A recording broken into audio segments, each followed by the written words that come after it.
Final episode, season 9 on mental health, embodiment, and in this episode we throw in DEI as well. Hi friends, my name is Rohadi and I am coming at you from Treaty 7 territory in Calgary, Alberta, Canada. This is episode 67, the final episode of season 9. Don't forget to rate, review this podcast. It helps a lot.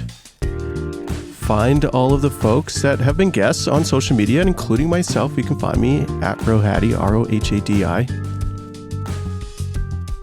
Next season will be a season on authors. Another season on authors. Why not?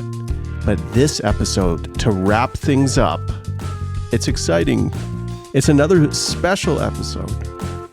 Nkem Ndefo comes to us from Lumos Transforms, an organization that is birthed to work with organizations, individuals. They have a ton of resources on their website, lumostransforms.com. It's a way to embody change, unlock potential, transform our world. This conversation covers a lot of ground, as most 1-hour conversations do, and I am particularly thankful for Nkem because this is a challenging conversation for me. Many of you know that in a past life, I was a church planter and went through all of the different pieces of trying to change aspects of the church institution from within. And what has come out of that and how I have come out of that is in a state where I would prefer to put my energies in creating the new thing rather than sticking around and trying to change the beast or the vessel, the ship that just won't turn. If institutions don't want to change, let them be, is what I used to always say. But now I have to think about it. After this conversation, it's true that if we want to see systemic change and, let's be frank, widespread change, institutions and working with power holders is one of the crucial ways to get to the final objective, or perhaps not the final one, that sees all bodies, even those on the margins, perhaps those on the margins first, the place and space and state to be whole. That's it from me on this intro. Let's dive into the conversation with Nkem Ndefo. Nkem, welcome to the Faith and the Fresh Vibe podcast. I welcome you here and I'm ready to learn all things pertaining to resiliency, reclamation of resiliency, embodiment, change management, all the things. Thank you for taking the time to be with us. Thank you for having me. I'm excited by the prospect of this juicy conversation. Juicy is the operative word. I love it. The very first question that I ask guests who cross through this show is to name the traditional lands on which they are situated. So, Nkem, where are you right now? I am currently an uninvited guest on the unceded lands of the Tongva people, also known as Tovangar, called Los Angeles. Los Angeles. So okay. called. Yes. We're going to dive straight into your work. Before we do that, maybe offer just a brief summary of the work, and you have many different places where you offer expertise, but you also have a practice. If you could give us a snapshot of your practice, but then follow it up with why. Why do the things that you are doing, and why is it giving you life? Ooh, juicy. Can I sum it up? Because I'm a person of I like the big picture and I like the details. And I love process and I'm interested in impact and I'm interested in relationality and the people. So it's big and hard to describe.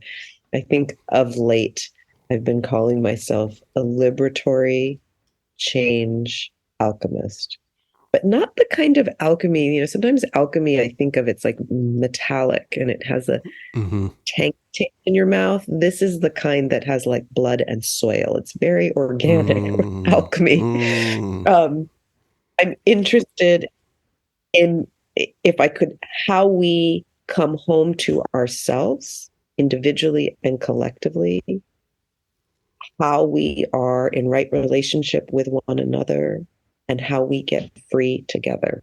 This is what I'm interested in. And so this is the driver, and there's so many different ways that can manifest, express, both challenges and successes, and juicy places to discuss and grow and learn.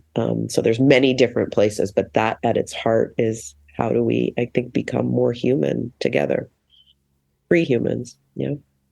Hmm. In what manner does Lumos, or perhaps you were describing all of Lumos, Mm-hmm. uh, and its potential to be part of transformation? Well, I mean, when I named my organization Lumos Transforms, you know, this was pre J.K. Rowling showing some nice Mm-hmm. behaviors and attitudes. Lumos from the Harry Potter series is the spell that lights the wand. And the assumption is that everyone has a wand, right?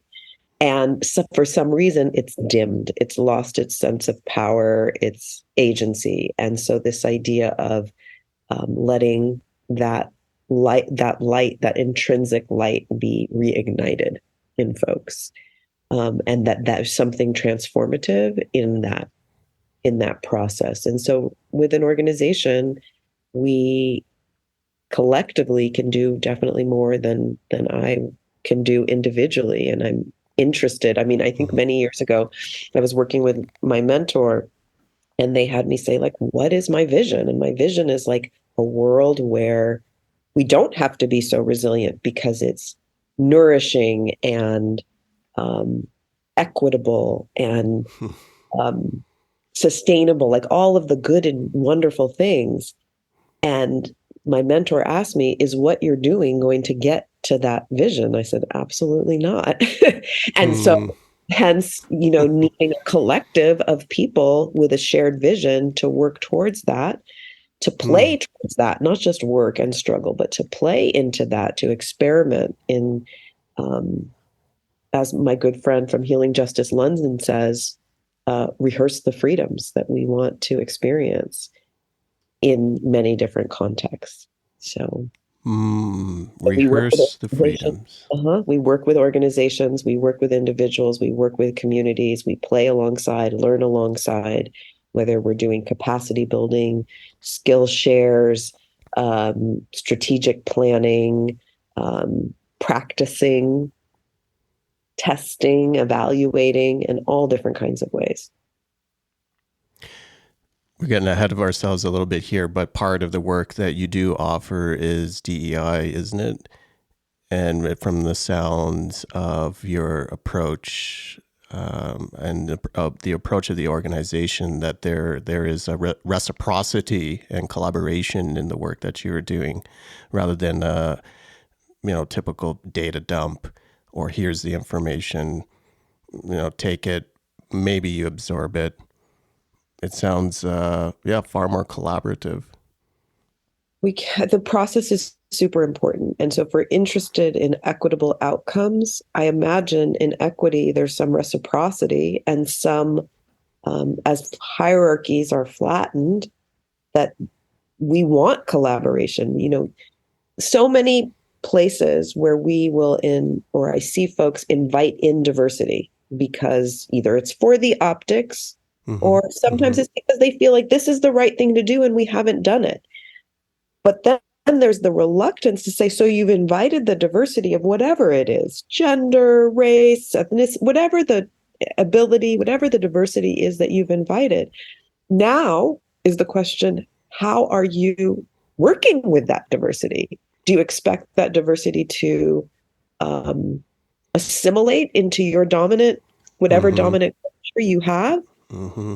It was just window dressing. And so Mm-hmm. that moment of integration and synergy and collaboration is something I think is very interesting, because with that diversity is really, I think, where we find so many answers to hard questions and new ways of relating to each other, one another, that are indeed more equitable. And it will only be born out of collaboration. So when I'm doing traditional diversity, equity, inclusion work, I couldn't imagine doing it any other way than in a collaborative way, because I don't know how else we could build what we're looking for without the Mm-hmm. collaboration from the beginning.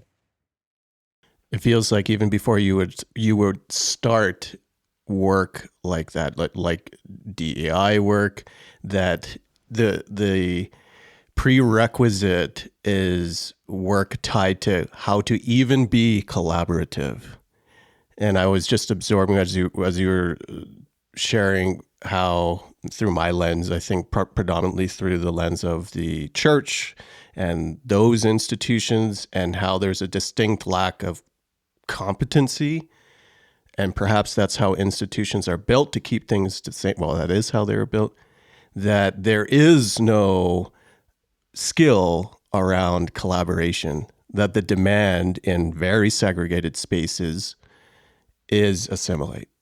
As I say, we wouldn't even know how to collaborate. I think we build institutions as bulwarks against the unknown.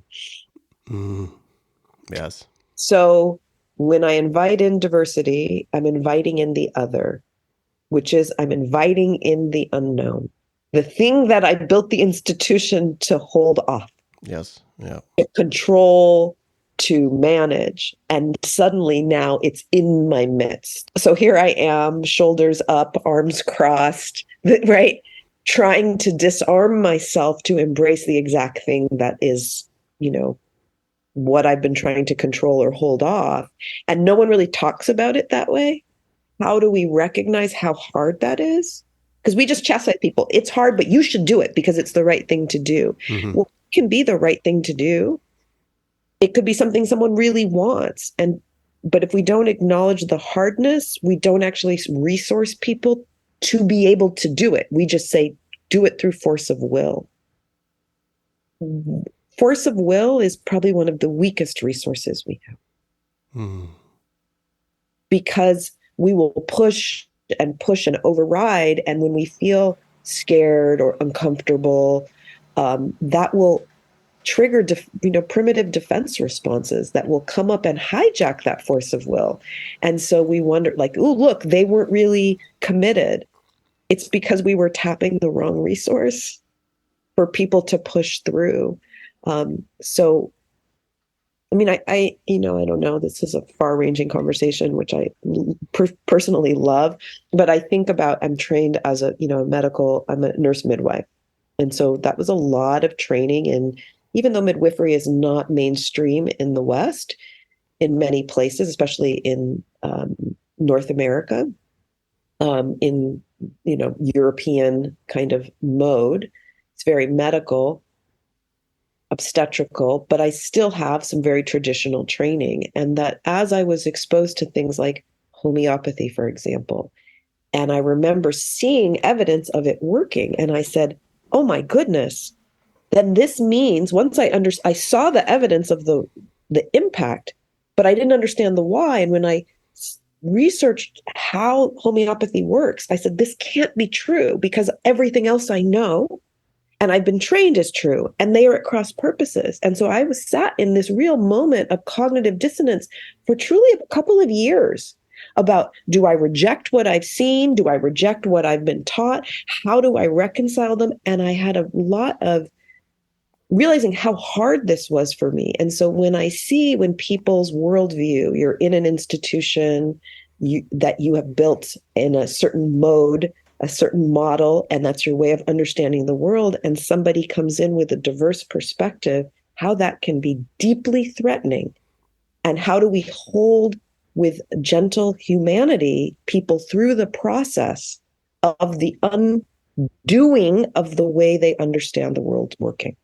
Mm. And to allow, truly welcome in diversity as a prerequisite for collaboration. And I don't think we give that process enough due because we do it in our heads. We don't acknowledge the body process of what this confused state is. I really value you naming the depths of existing for institutions and those within it, and the difficulty of existing in potential liminal spaces, of the in between, of keeping things the same and then ushering in change, onto something different.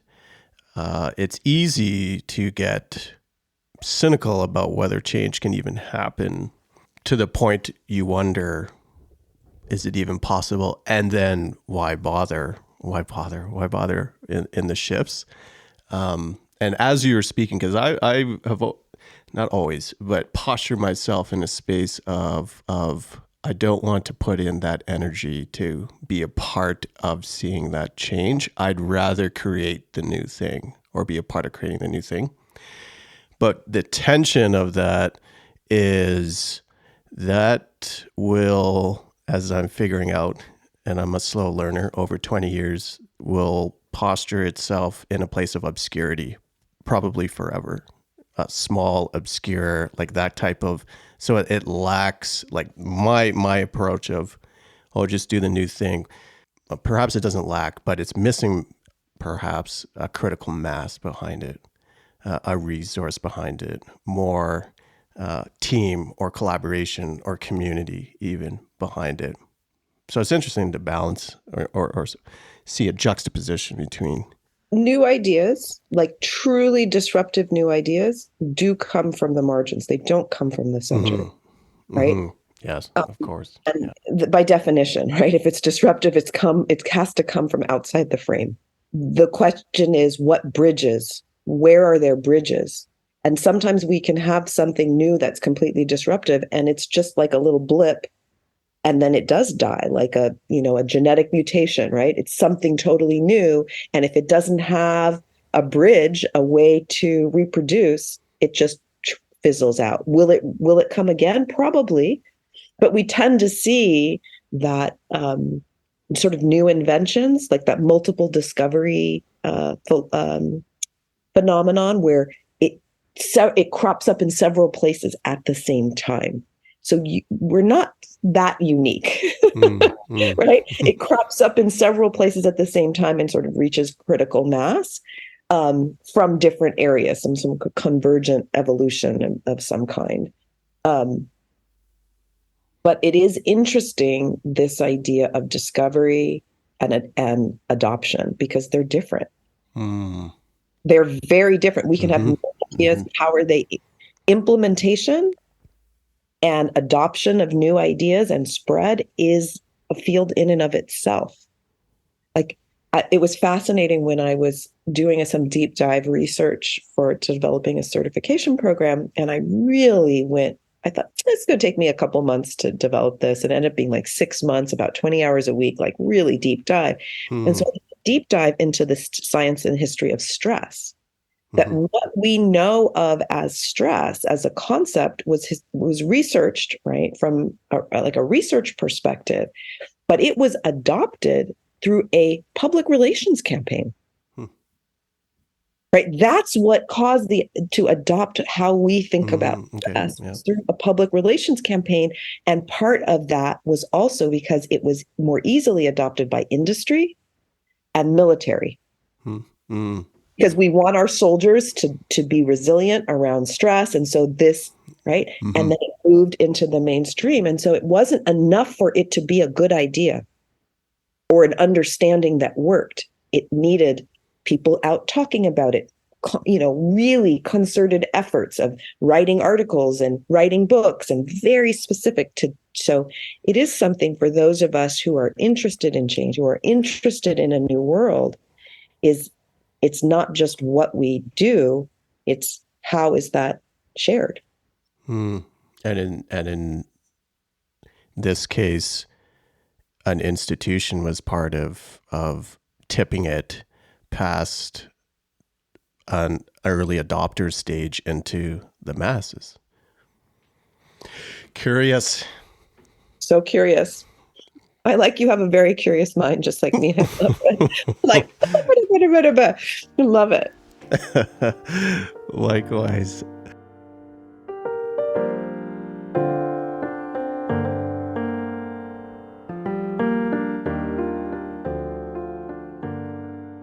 Well, let's continue our curiosity. Let's shift into resiliency. It's not going to be really a shift here because we were talking about all of these systemic pieces.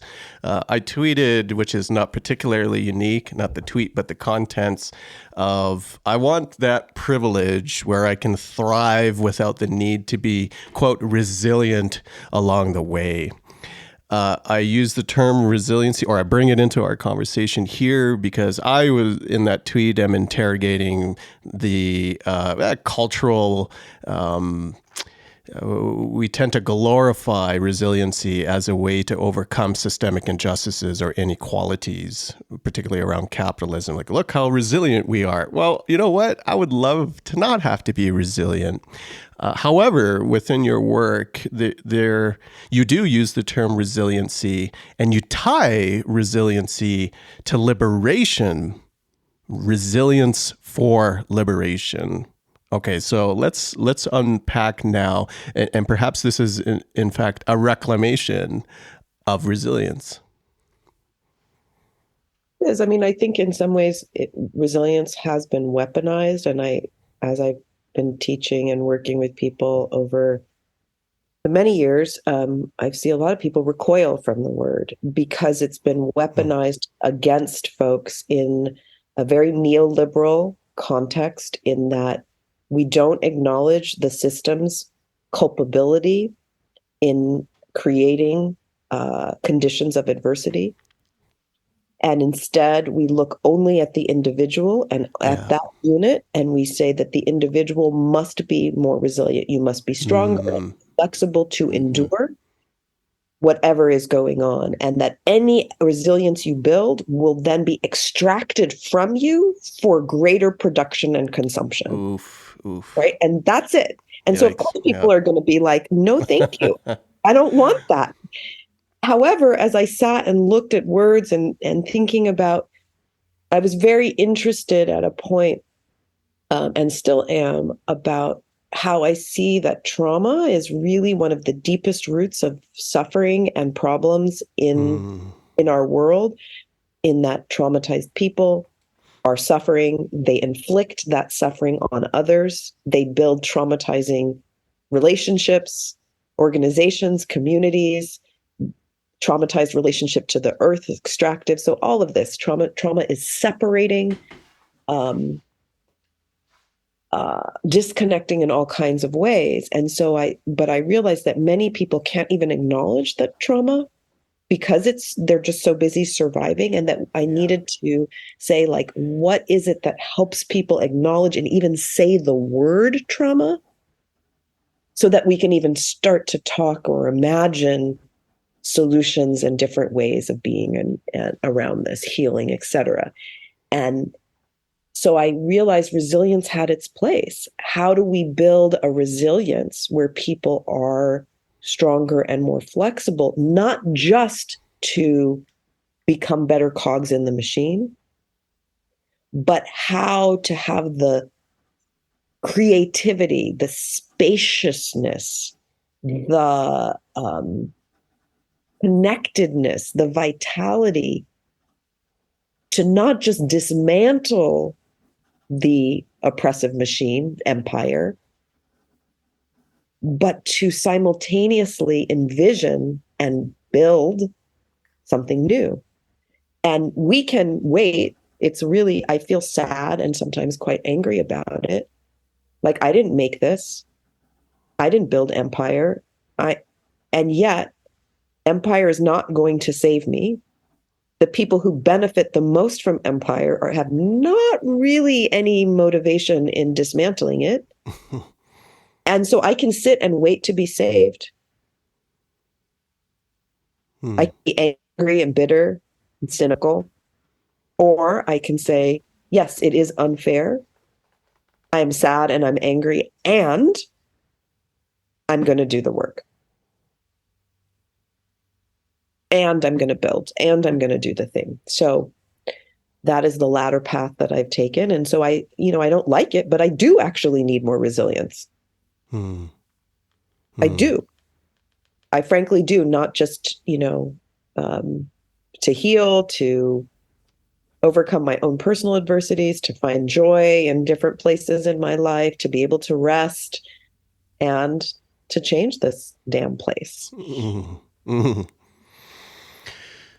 You didn't systematize this, and maybe this is just where my brain went in the process in which you help others unlock their resiliency. It sounds like there is a stage where stage one comes through, and it is the stage of naming, where you were not alert or aware before. You are now able to name the systems, not merely individuals who are pressing against, which is the next stage, your capacity to be more whole. After naming, that resiliency could breed either additional skills to be another cog in the wheel versus the skills to find healing, wholeness, repair, of which then leads to the next stage, which is putting together activities to write a more beautiful story for yourself, but also for those you are connected with. Yeah, I mean, Sounds like a good book. Yeah, I mean, I do think there's a phasing that happens for sure.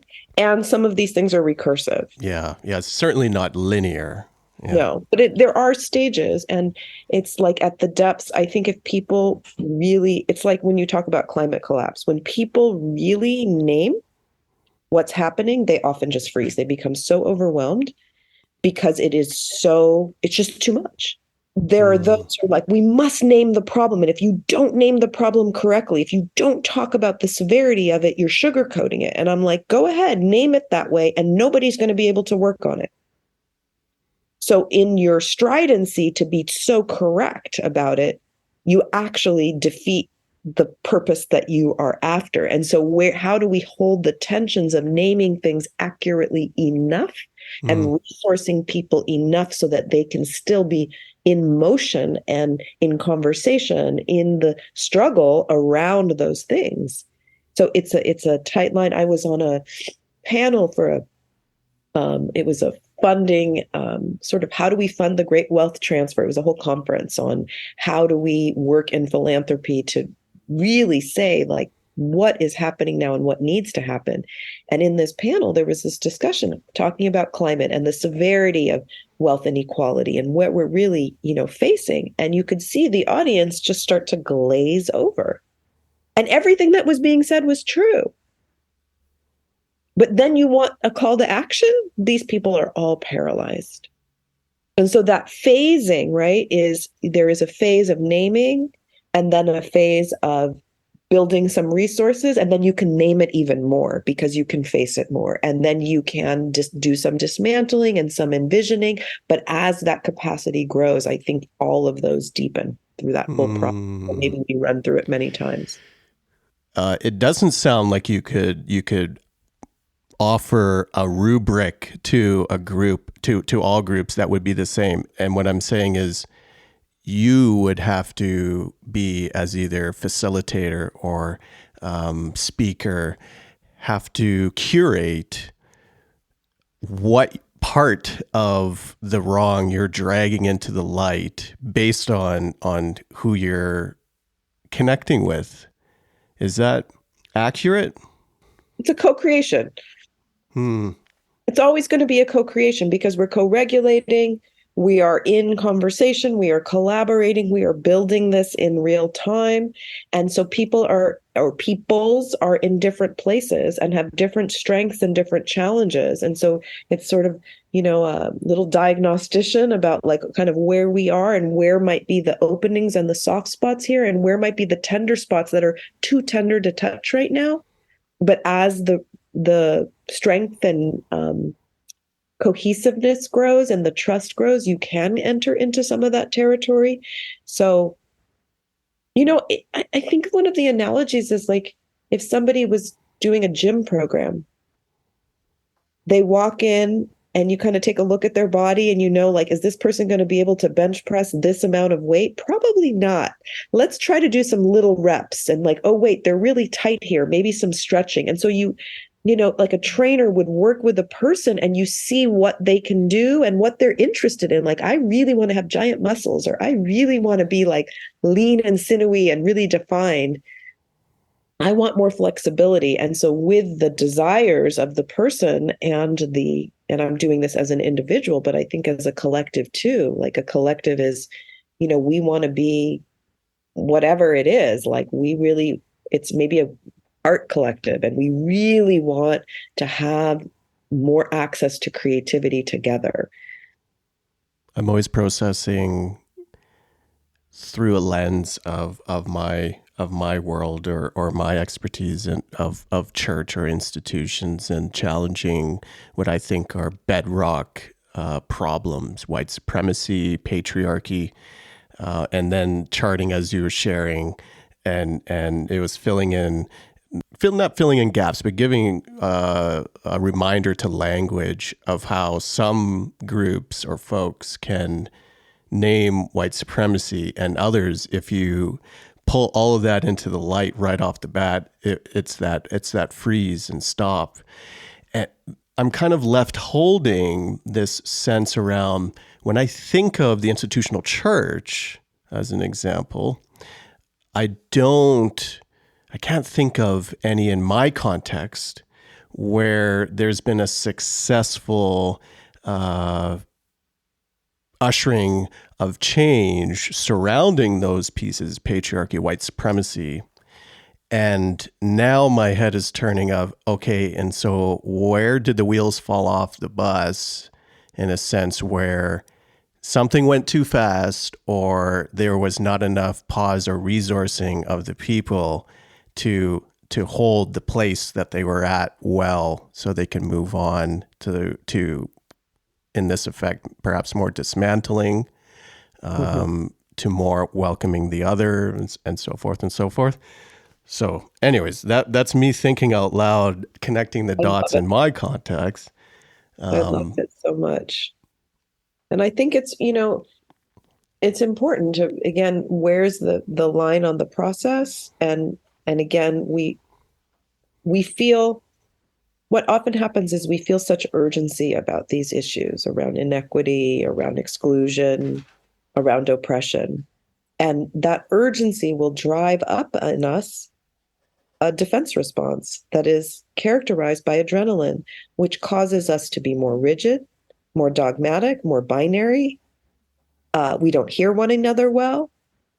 We have a sense of the urgency, which can collapse our strategic and creative problem solving. We become more self-focused, all in biology. This is all biological. And if we're not aware of it, we will put on a cloak of righteousness and not recognize the biological response and how that engenders or inhibits collaboration, deep listening, the kind of things that are really needed for change. And so it's being aware of, and this is something that I work a lot with people who do change, is being aware. Are you in a dismantling energy, or are you in a building and dreaming energy? And when is which one needed, and how much of which one is needed? And those are embodied knowledges. You can't, right? And so if I'm not aware of my body and not aware that I'm using clipped speech, that my eyes are darting around, that I'm not listening well, right? If I don't have that embodied knowledge and I'm coming to a collaborative meeting, I am at cross purposes to what I'm trying to do here. Even if in my mind, I want diversity, my behavior is not inclusive. And so how do we equip people with that embodied knowledge of where they are in their systems, in their own internal landscape, and how to have the wisdom to discern, is this useful for what I'm trying to do? And if it isn't, what are the skills to shift my internal state to match what I'm trying to do here? Right? So if I want to be warm and expansive and inclusive, is my nervous system in a warm and expansive, inclusive space? Because I may have ideas about being warm and, expansive and inclusive, but I am not behaving in that way. And so the outcome is going to be people feel railroaded, they feel not listened to, and this defeats what I'm trying to do in this institution. And I'm talking with the best intentions here. We're not talking with malintentions. Mm-hmm. Mm-hmm. And that we don't give the grace of enough time. Change takes, are we interested in oh, great, we have a new policy? Or are you interested in culture shift? Culture shift takes time and a holding of people as they are, because in some ways the ground under them might be crumbling. Yeah, absolutely. The foundation, the bedrock is rooted in malformed roots. And what do you do with that info? But it seems daunting to me as the light bulbs are going off. And again, I'm holding it within a church space. It doesn't have to be, but it seems daunting in that, well, okay, here's a solution of a disembodied people. And culturally, I would say in the West, we tend to be individual, disembodied, ironically, in church spaces where we rely on the incarnate Christ, we're disembodied, that the skills we would, and I say this because I think of my own skills and where I've had to come from, the skills that we would need to build within those change makers or those who would like to see change but don't know how, is we're starting from ground zero. That's all the work of merely embodiment will come before we even touch aspects of inclusion or diversity or whichever aspect would shift the institution. Do we have time for that? Do we have a choice? The alternative would be it dies.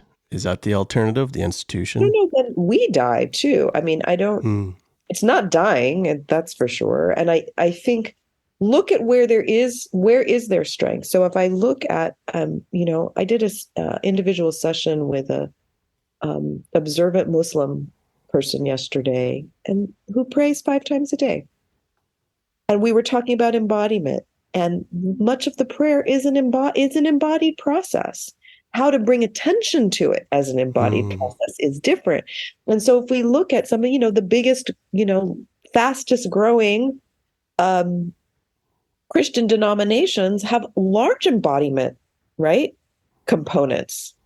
Evangelical, some of the, processes that happen. I remember teaching an embodiment course, and somebody said, we did a specific practice that involves a mammalian reflex that resets the stress cycle.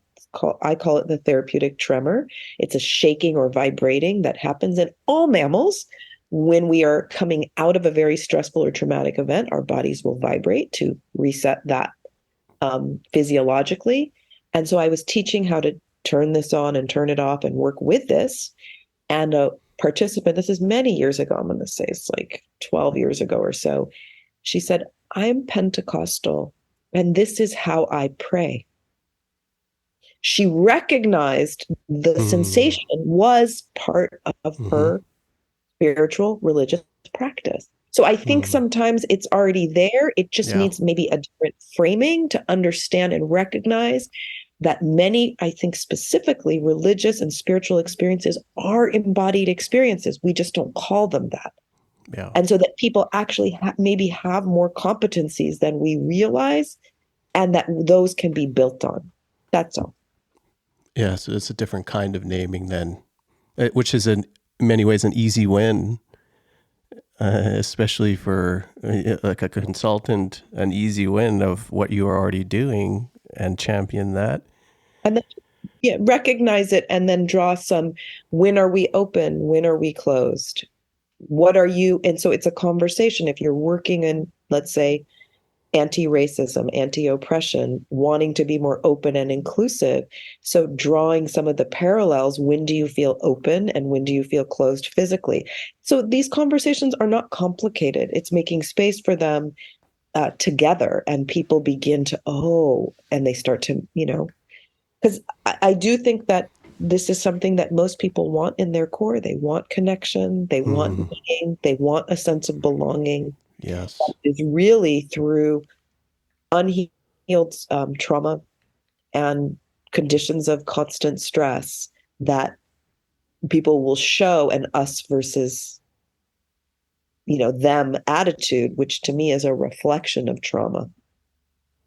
It is Oof. literally a reflection of trauma. So I enjoy like working in multi-faith spaces because you tend to find folks are like there's a more settledness in the nervous system because the capacity for that, right? Uh, to connect the dots into your nervous system. I want to take a step back quickly to name something that came to my mind. How do we prevent so moments where we're trying to usher in change in community, be it church, institution, it could be anything, but how do we ensure that the burden of doing the work doesn't fall to those on the margins? Is that merely a skill thing of, because often, I'll just use church again, it's probably BIPOC folks who are calling for some manner of diversity in community or acknowledgement or that your body belongs or is okay here. But how is it that we can hold well the space for others to come alongside where they're at to come to the next step, the one step into change, versus the onus is continuously on bodies on the margins? It's a both and, because the truth is the onus really is on the people who have the most on the line. If you have a lot of privilege, you do not have a lot of motivation to change the system. So it is a sad fact. It is true. Most of it falls with the most marginalized. And this is why we need more resilience, because most of it does fall on us. It is just true. And we can have really good allies. And so while it seems, I think I have seen quite a bit of anger, like the idea of doing resourcing for privileged people. Like people on the margins are like, why? They already have all this stuff. And what I have to point out, because there's a lot of anger, right? There's a lot of anger on the part of people on the margins to say, people who have all this privilege, why should you resource them with anything more? Send the resources here. Because if we think about resilience exists, it's the other side of the coin of adversity. There's no need, as we started, there's no need for resilience if there's no adversity. So think about privilege. Privilege means you have less adversity. So by definition, you have less resilience. This is why anytime there's privilege, there is fragility. And if we want to get to the North Star, the promised land, wherever it is we're trying to go, we need everybody on board, which means those people with privilege actually need to be resourced so that they can have the resilience to do the work alongside us. So it may be frustrating, but it is a necessary step to help them so they don't collapse in white fragility. You don't see the collapse of male fragility, able-bodied, any place, right? It's how do we build that resilience? So if I might tell a brief story, as I was doing a project with a community college, right? And it was embodied, trauma-informed, resilience-oriented in preparation for this whole institution to take on an anti-racism initiative.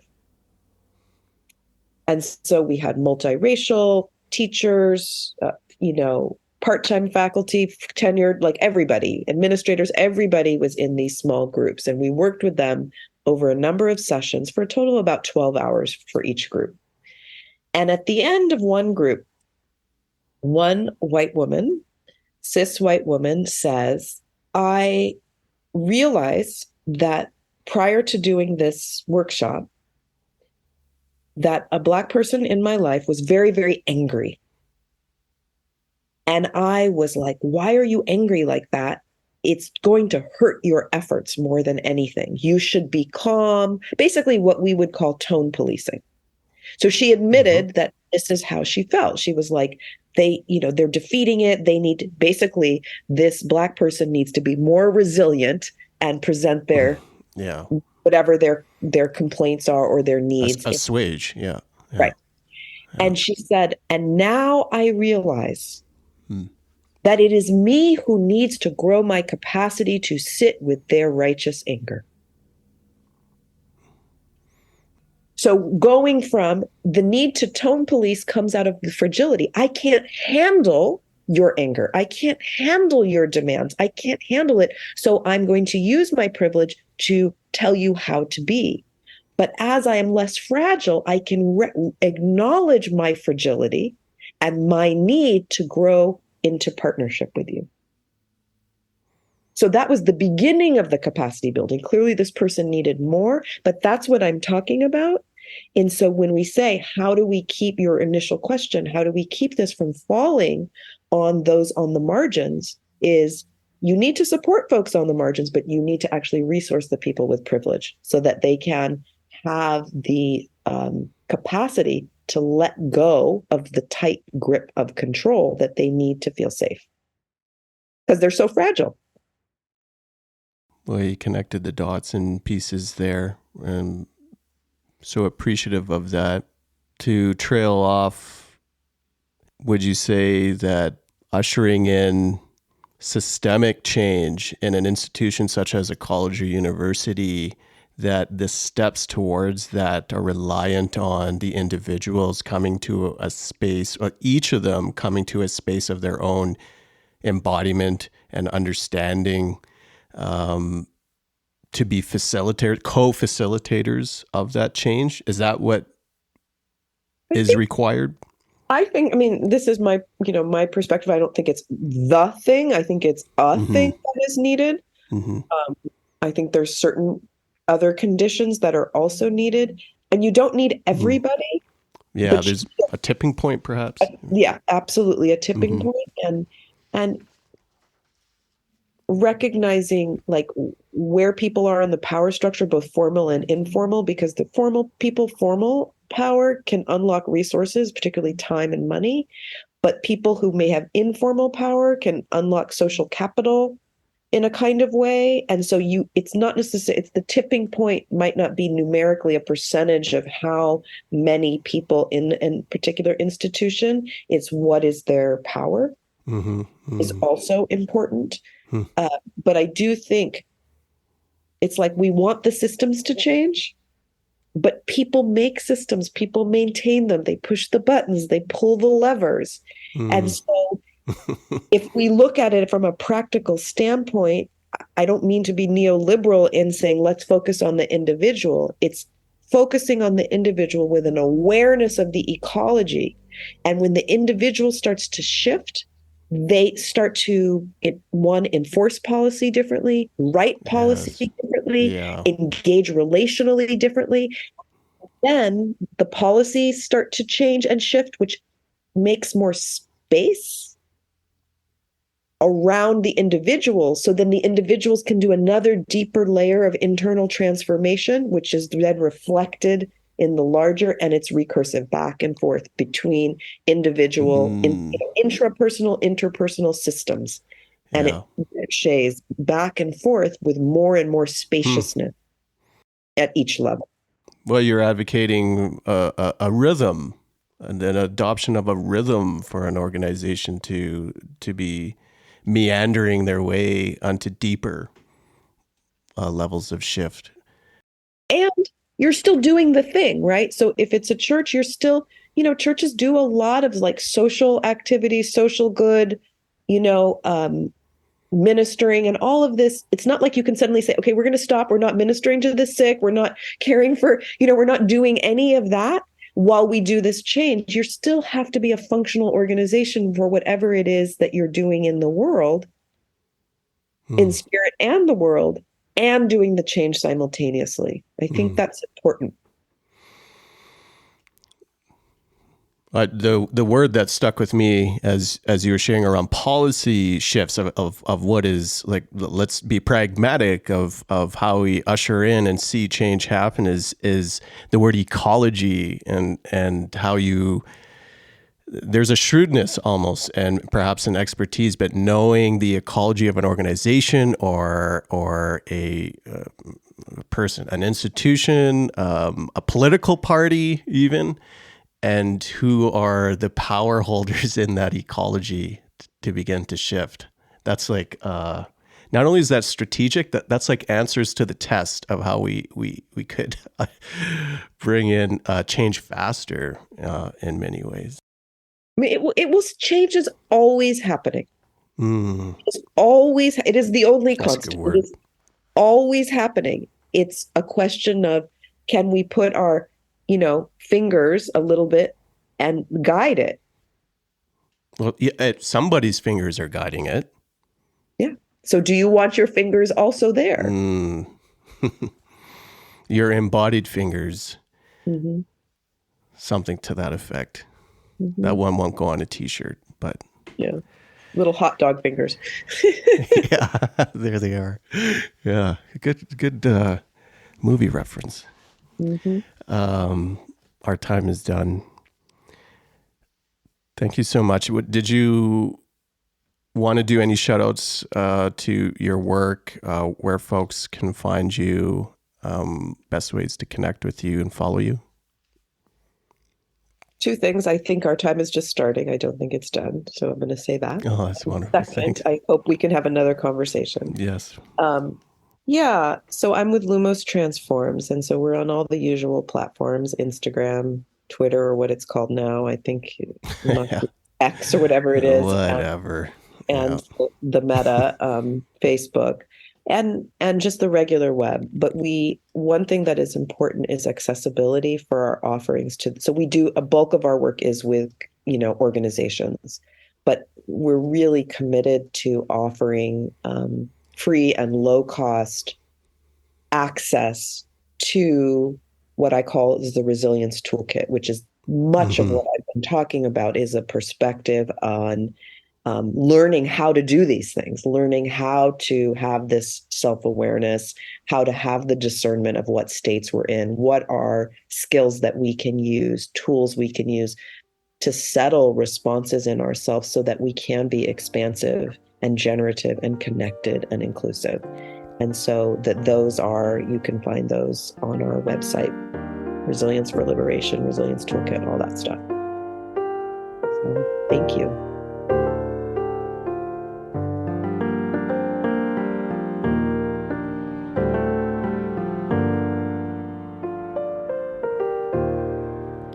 Well, this ends season 9 on embodiment and mental health, with a little bit of change management thrown in. Thanks for being here, friends. Don't forget to review this podcast or leave a rating. Don't forget to find all the books of the folks that we've heard from. Share it with your friends and stay tuned. Season 10 with authors is up next.